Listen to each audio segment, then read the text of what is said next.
the best way to take one's individuality is to teach him the lesson, you must decrease so he may increase.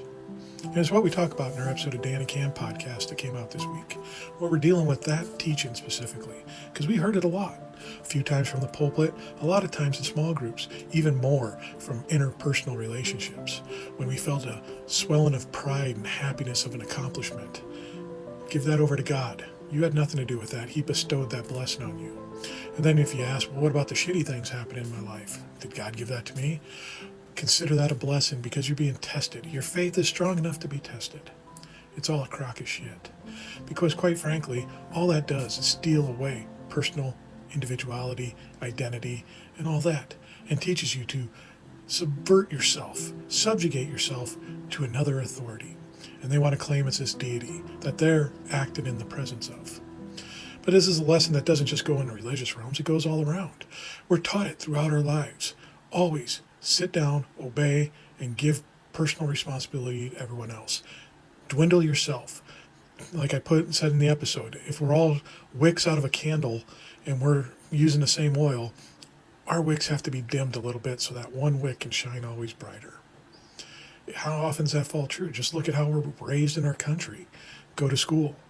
Get there on time. Make it to class before the next bell rings. Sit down, listen, and obey.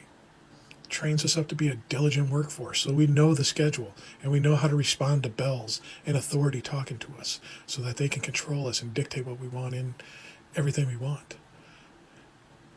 When we lose our individuality, we lose our power because they can control groups of people.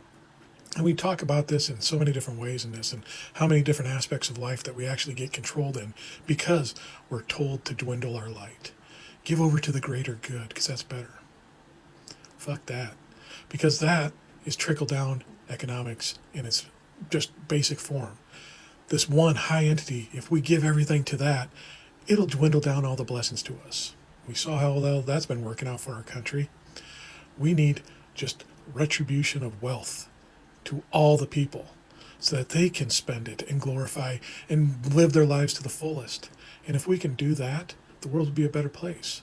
But that starts with us breaking free from some of these systems and the mundane processes they want us to keep going in, and finding our individuality and accepting ourselves and knowing that our time is more valuable than theirs.